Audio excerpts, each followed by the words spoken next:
so you've gotten pretty good at sentence completion questions. That is, you've identified the support in the sentence that gives you the definition of the correct word, and then you provide your own word and you look in the answer choices. Now sometimes it's not going to be that straightforward.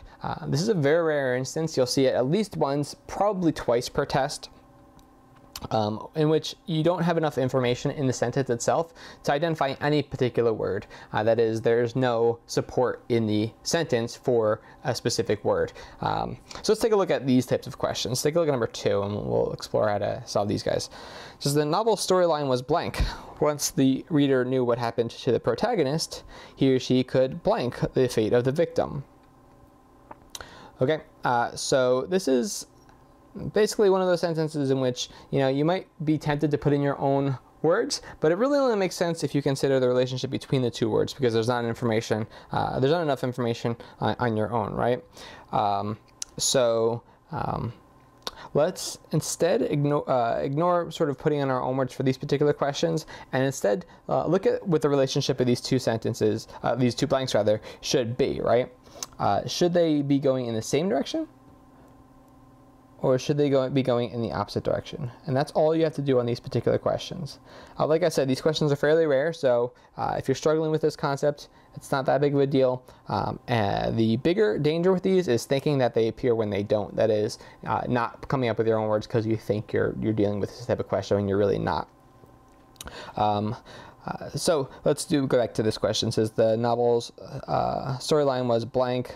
Once the reader knew what happened to the protagonist, he or she could blank. Okay, so there's no contrast words here, right? There's no sort of conjunction that has you going in the opposite direction. So you should be looking for two words that have the same direction, right? So ironic and ignore. Do those two words go in the same direction? They go the opposite direction, or are they unrelated? Ironic and ignore, these words are unrelated, right? So we can say that's no relationship. Let's get rid of that. Spellbinding and foresee. Storyline was spellbinding, foresee. All right, there's no clear relationship between those two words either. Misleading, misinterpret. It was misleading. Once the reader knew what happened, he could misinterpret. Okay. I'm not sure about that. I think it's opposite direction though. D, predictable, anticipate. It was predictable, the reader knew he could anticipate. Okay, so those are going in the same direction, right? Actually, going back to C, I think there's no relationship. Misleading, misinterpret, yeah. And then lyrical and project, and again, that is no relationship. So we're looking for the one that have the same relationship, right? The only one that demonstrated that relationship is D. That's how you handle these types of questions.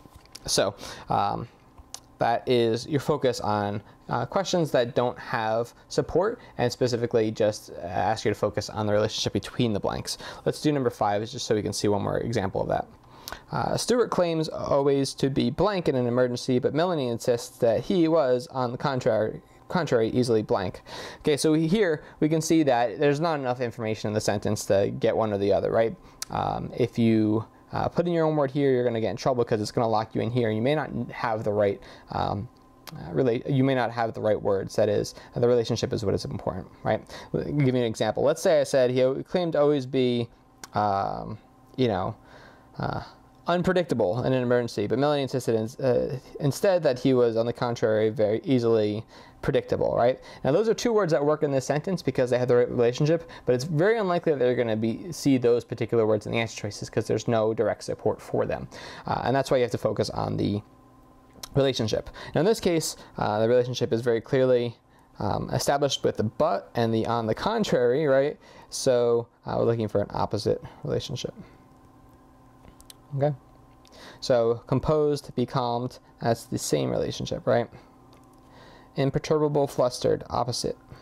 Now again, if you don't know what these words mean, that's okay. Don't cheat, right? Just use question marks. Hysterical, nonplussed. Hysterical, nonplussed. Well, yeah, I think there's no relationship really between those two words. Stoic, impregnable, those I would say are the same. And that's out. C's out too. And then flighty and undone. Flighty, undone, same. Okay, so that's it. So again, these are pretty rare. You'll see definitely one, maybe two per test. So don't freak out if there's not information to come up with your own word. They're just testing your ability to establish what the relationship between the two blank answer choices are. Okay.